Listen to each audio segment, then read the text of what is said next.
अब जो दूसरा पार्ट में हम औषधियों को समझेंगे तो यहाँ से हम शुरू करते हैं। SN1 करके एक दवा है, एक SN3 आपको एक दवा मिलेगी और एक SN4 आपको दवा मिलेगी।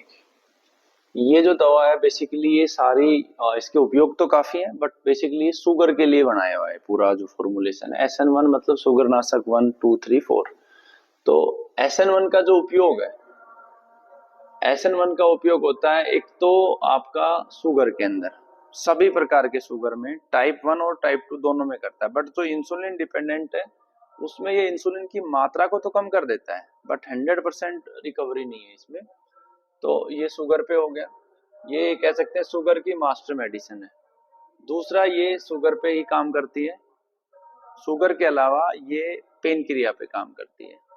तीसरी जो औषधि है ये भी शुगर पे काम करती है, शुगर के अलावा जिन लोगों की अग्नि मंद है शरीर में उस पे भी ये काम करती है। जो SN4 है इसको शुगर के अतिरिक्त भी हम ऐसे रोगी जिनको शरीर का वात पित्त कफ बिगड़ा हुआ है उसमें भी हम इसे प्रयोग कर सकते हैं। अन्य कोई सीरियस प्रॉब्लम है जिसमें समझ में नहीं आ रहा हमें कि क्या बीमारी हो सकती है तो भी हम इसे प्रयोग कर सकते हैं। ठीक है, तो इनको शुगर के लिए स्पेसिफिक प्रयोग करेंगे। जो श्वास है, श्वास बेसिकली दमा के लिए सबसे ज्यादा प्रयोग की जाती है, जिसके अंदर दमबेल भी मिलाई जाती है और ऐसी कंटकारी होगी, मुलेठी होगी, इस प्रकार की औषधियों से तैयार होता है। तो सबसे पहले दमा पे काम करता है, दमा के बाद खांसी पे काम करता है। फेफड़ों के अंदर सुकड़न है, फेफड़ों की कोई भी समस्या है तो वहां पर भी ये काम करता है। इसके अलावा ये फेफड़ों के कैंसर पे काम करता है, गले के कैंसर पे भी ये काम करता है। कैंसर के पेशेंट को बहुत ज्यादा कफ हो गया है तो भी हम इसको उपयोग कर सकते हैं। इसके बाद ये जो सीरीज है RDX 1 RDX 3 RDX 4 RDX, इसमें इसको बेसिकली एक अलग तरीके से समझेंगे हम। ये RDX जो है ये किसी भी बीमारी पे काम नहीं करता है और सभी बीमारियों पे काम करता है। मतलब इसका समझाने का अर्थ ये है कि ये बीमारी के लिए नहीं है, ये हमारे शरीर की सातों धातुओं को पुष्ट करता है। आज सभी की धातु में अच्छे से शरीर में बल नहीं है, तो ये सप्त धातुओं को पुष्ट करने के साथ साथ सभी प्रकार के कैंसर में हम इसे मैंडेटरी देते हैं, क्योंकि कैंसर के रोगी का पाचन और दूसरा उसकी रोग प्रतिरोधक क्षमता। तो ये शरीर पे काम कैसे करता है, रोग प्रतिरोधक क्षमता को भी बढ़ाता है, शरीर का बल भी बढ़ाता है। शरीर की जो स्ट्रेंथ बढ़ेगी, रोग प्रतिरोधक क्षमता बढ़ेगी तो कैंसर अपने आप हारेगा। तो सभी प्रकार के कैंसर में इसे हम प्रयोग कर सकते हैं। कैंसर के अलावा भी इसे सभी बीमारियों में प्रयोग किया जा सकता है। जहां आपको ये लगता है कि पेशेंट की बॉडी में स्ट्रेंथ नहीं है, वीकनेस है, वहां दे सकते हैं। जैसे इसको HIV में हम प्रयोग करते हैं, कैंसर में प्रयोग करते हैं। फिर जिनके स्पर्म काउंट कम है वहां दे सकते हैं इसको। वीकनेस है, हड्डी जोड़नी हो, बोन को अगर जोड़ना हो तो हम इसे दे सकते हैं। ठीक है, तो सब बीमारियों में इसे दे सकते हैं। RDX 1 RDX और 3 RDX और 4 RDX ये इसी का अपग्रेडेड वर्जन है। अगर हम ये बोलें कि इसमें 10 पावर है तो इसमें 100 है, इसमें 1000 है और इसमें 10,000 है। ये भी सभी बीमारियों पे प्रयोग किया जाता है। इसमें बस औषधियों का रेशियो चेंज होता है, बाकी ये ऑलमोस्ट सेम है। RDX के बाद BDX को भी सभी बीमारियों में हम दे सकते हैं। इसको कैंसर में दे सकते हैं, सभी प्रकार के कैंसर में, HIV में, शारीरिक कमजोरी, स्पर्म काउंट, सब जगह। फिर आप ये सोचेंगे इसकी और इसकी आखिर रिक्वायरमेंट क्या है, दो औषधियां हमने क्यों बनाई। ये कैंसर के अलावा बॉडी के अंदर इंटरनल जो भी इन्फेक्शन होता है, विशेष रूप से कैंसर में इंटरनल, अगर पेशेंट को जख्म है, गले के अंदर जख्म है, यूट्रस के अंदर जख्म है, ब्लीडिंग हो रही है इंटरनल, तो ये इसके साथ प्रभावी हो जाता है। तो शरीर को ये आपकी सातों धातुओं को पुष्ट भी करता है। इसमें औषधीय कंटेंट इसके मुकाबले बढ़ जाते हैं। तो इसमें क्या होगा कि इसमें आपके अंदर के जितने भी अंदरूनी जख्म है वहां भी आप इसे दे सकते हो।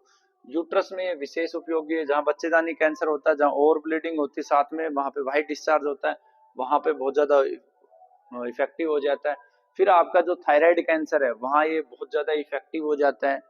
तो सभी प्रकार के कैंसर में, और प्लस ये इनको यहाँ प्रयोग कर सकते हैं। इसी तरीके से जैसे ये BDX से ये 10 है, जो 1 BDX है ये 100 हो गया, 2 BDX आपका 1000 हो गया और ये 10,000 हो गया। इसमें औषधियों का रेशियो केवल चेंज है। अब जो 2 RDX है, 2 RDX भी इन्हीं की तरह है, ये सभी बीमारियों में आप दे सकते हैं, सभी प्रकार के कैंसर में, सभी बीमारी। लेकिन इसमें डिफरेंस क्या है कि जब यूट्रस में कैंसर होता है तो यूट्रस के कैंसर में ये इनके समानांतर तो प्रभावी है ही, लेकिन इसमें कुछ विशेष कंटेंट है जो यूट्रस कैंसर पे ज्यादा प्रभावी करते हैं। दूसरा, जिनको स्पर्म काउंट कम है, जिनकी सेक्स डिजायर कम है, वहां ये और ज्यादा प्रभावी हो जाता है। उसके बाद जो पाचक है, पाचक बेसिकली ये एक तरीके से त्रिफला है, नाम इसका जरूर पाचक है, ये निकाल दिया उस समय, इसको रिप्लेस करेंगे। ये बेसिकली त्रिफला ही है, बट त्रिफला का इसका कंटेंट अलग है, ठीक है। तो ये सभी प्रकार की बीमारियों में दिया जा सकता है, बिना बीमारी के भी दिया जा सकता है। अगर किसी को बीमारी नहीं है तो भी इसको 3 महीने सेवन आप करवा सकते हो। बहुत उपयोगी है, शरीर के सभी दोषों को ये बाहर भी निकालता है।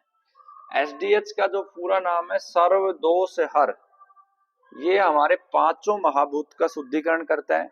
पांचों महाभूत के शुद्धिकरण के साथ साथ ये वात पित्त कफ को भी संतुलित करता है। वात पित्त कफ के संतुलन के अनुसार जिस ऑर्गन में जो प्रॉब्लम है, जैसे मान लो किसी के किडनी में कैंसर है, तो तीनों दोषों के समन के साथ ये किडनी पे विशेष प्रभावी हो जाएगा।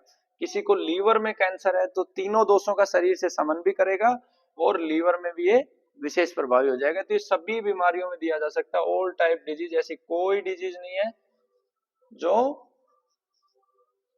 नहीं दिया जा सकता।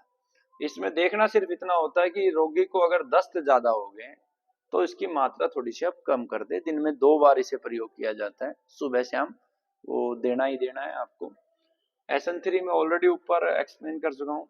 ये जो नाभि है, तो नाभि की अलग अलग दवा है, इसको 2 रेशियो में बांटेंगे। मैं इनको एक्सप्लेन करने के बाद तीसरी वीडियो में नाभि पे आऊंगा। तो NB पे आते हैं। NB बेसिकली नर्वस सिस्टम पे काम करता है। नर्वस सिस्टम पे काम करेगा, जहां भी वेन्स के अंदर जो भी किसी भी प्रकार की ब्लॉकेज है तो उसको ब्लॉकेज को खोलेगा, ठीक है। तो इससे रिलेटेड लकवे में ये काम करेगा, किसी को लकवा लग गया है। उसके अलावा किसी के नसें ब्लॉक है, वहां काम करेगा। हार्ट की ब्लॉकेज में काम करेगा। MT जो है ये बेसिकली गले के ऊपर काम करता है, फेफड़े पे काम करता है। जितना कफ हमारे शरीर के अंदर जमा हुआ उसे बाहर निकालता है।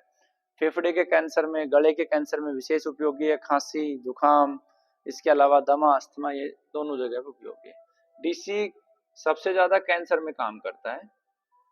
सभी प्रकार के कैंसर रोगियों को दे सकते हैं, लेकिन विशेष ध्यान रखना होता है गर्म, यानी कि जिनकी पित्त प्रवृत्ति है उनको इसे हम कम मात्रा में लेते हैं, ठीक है। सभी प्रकार के कैंसर में, दमा में, अस्थमा में, कफ में, फेफड़ों में, हार्ट ब्लॉकेज में इसको हम प्रयोग कर सकते हैं DC को। ये इसको मैं अलग से एक्सप्लेन करूंगा, नीम अमृत को भी अलग से एक्सप्लेन करूंगा। अब इसमें 2 औषधियां और बच गई हैं।